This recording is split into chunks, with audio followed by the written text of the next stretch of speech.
Добар ден, јас сум професор Јадранка Калемџиевска од Средното стручно училиште Марија Кири Склодовска од Скопје. Денес, по предметот контрола на квалитет, ќе ја разработиме наставната содржина, норма и квалитет. Целта на овој наставен час е да го разбереме значењето на поимот норма, да ги разликуваме видовите норма, да ја разбереме поврзаноста на нормата и квалитетот, односно како нормата влијае на остварувањето на квалитетот. Да го толкуваме дијаграмот норма-квалитет. Пред се, да се потсетиме. Целта на секое предпријатие е да постигне квалитет кој води кон успех и задоволување на барањата, желбите на потрошувачите. Тоа е приоритет на секој менаџер, а тоа може да го постигне само со поддршка, односно директно учество и залагање на сите вработени. Сите во предпријатието, од врвниот менаџер до последниот човек, треба да бидат мотивирани.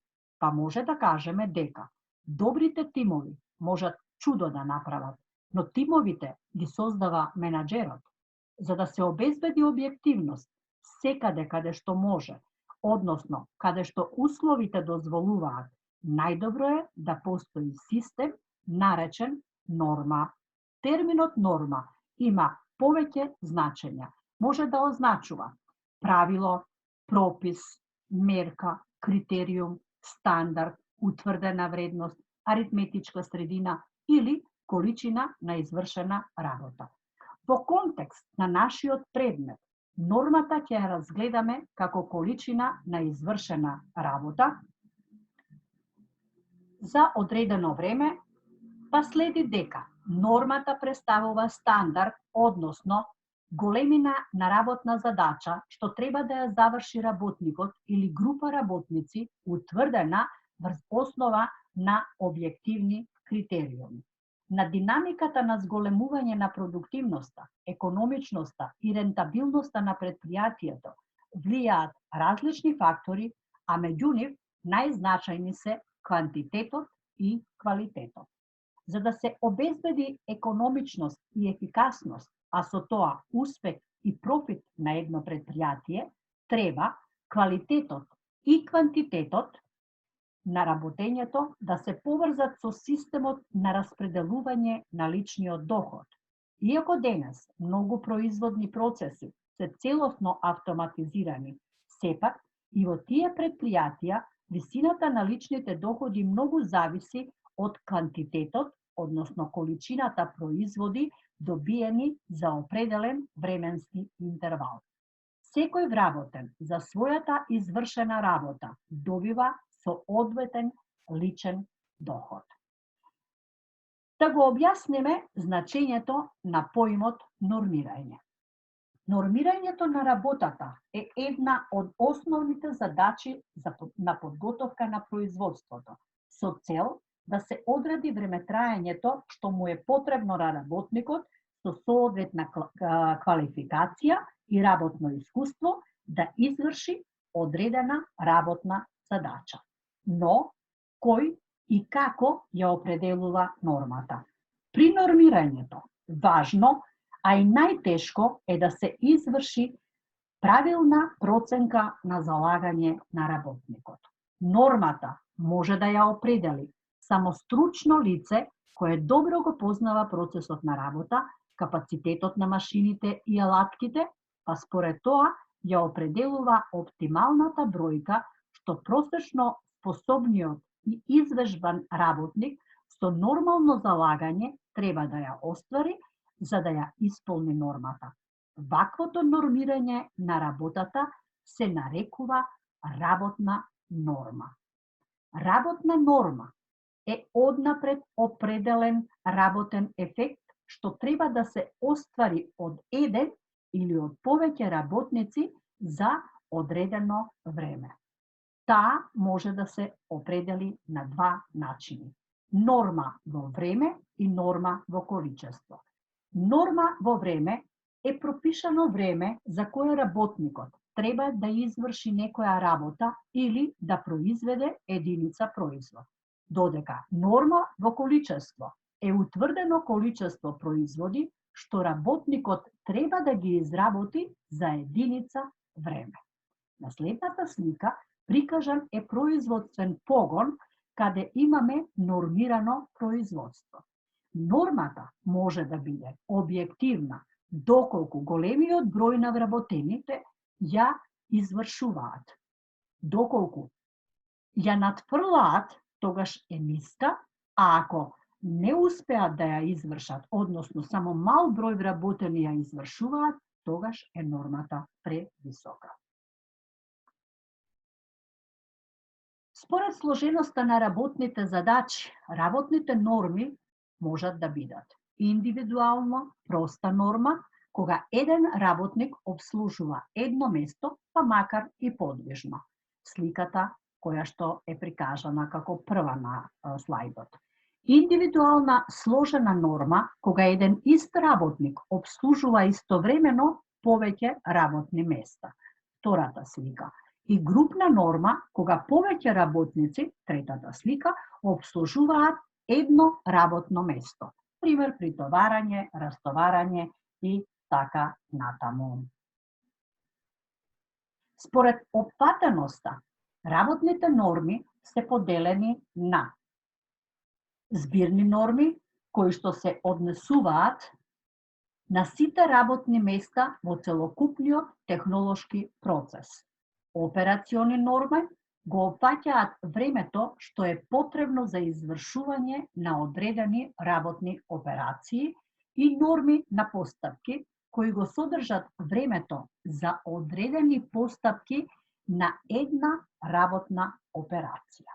За да може да се остварат нормите за брзината при извршувањето на работните задачи, влијаат голем број на фактори, како материјално-технички средства, каде што спаѓа квалитетот на машините, нееднаквиот квалитет на материјалите, условите за работа, понатаму работната сила, односно бројот на вработени, нововработувања, структурата на вработените според нивната стручност, односно квалификации, организацијата на работното место, физичкиот напор при извршувањето на работата, мотивацијата на работниците и така натаму.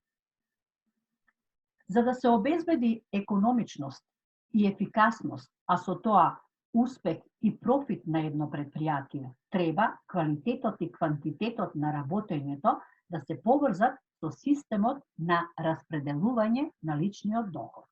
Многу често се случува да се надфрли нормата на сметка на квалитетот. Лошиот квалитет вообичаено не се зима во обзир при исплата на личните доходи, односно со надфрлување на нормата се заработува повеќе отколку со квалитетно работење.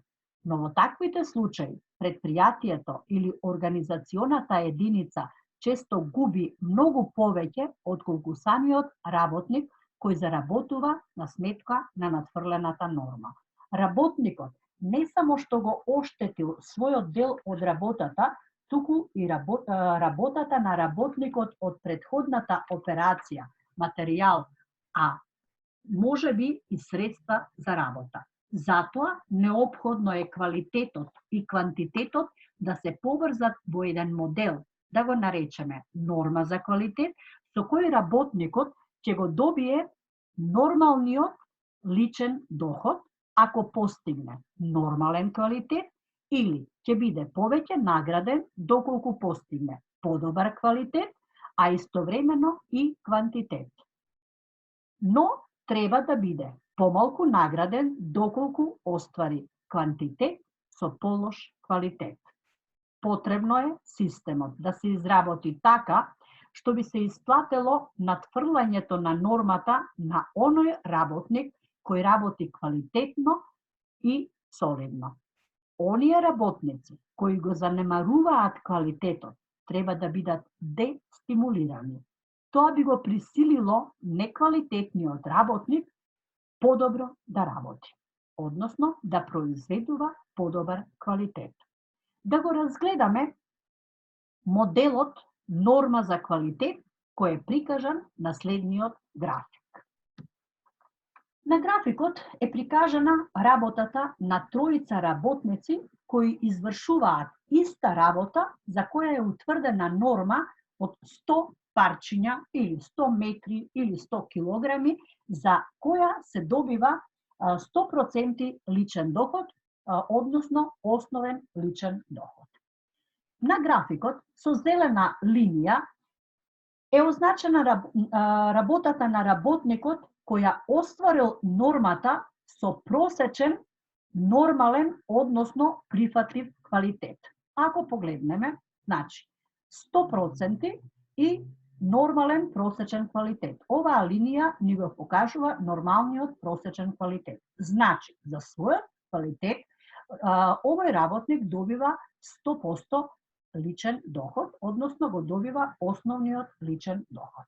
Со сината линија е прикажан вториот работник кој што ја надфрлил нормата за 75%, но при тоа изработениот производ е со понизок квалитет, па истиот тој ќе добие 90% од основниот личен доход.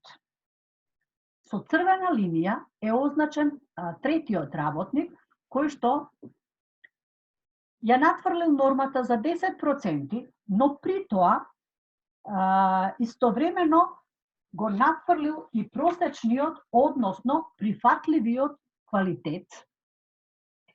И за тоа истиот ќе биде награден, односно ќе добие 30% повисок личен доход од основниот.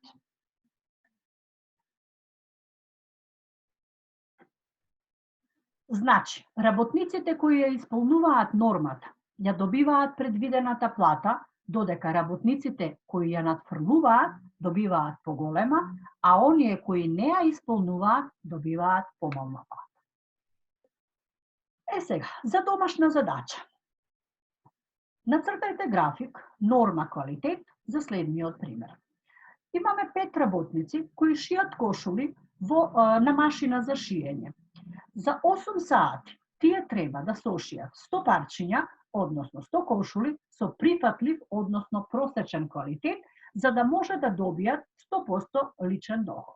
Колкав личен доход ќе имаат работниците во зависност од исплатената норма за 8 сати, ако првиот работник изработи во предвиденото време 90 кошули со надпросечен квалитет, вториот работник изработил 160 кошули, но при тоа квалитетот е незадоволителен, односно има дефекти. Третиот работник изработил 120 кошули со просечен квалитет, прифатлив. И четвртиот работник изработил 110 кошули со надпросечен квалитет и петиот работник изработил 100 кошули со просечен прифатлив квалитет. Се надевам дека од досегашното излагање разбравте што треба да направите и затоа на следниот час ќе дискутираме. А сега да заклучиме. Нормата представува заедничко настојување на менаџментот и работниците за подобар квалитет, повисок профит и зголемување на личниот стандард. Ви благодарам на вниманието, останете во добро здравје.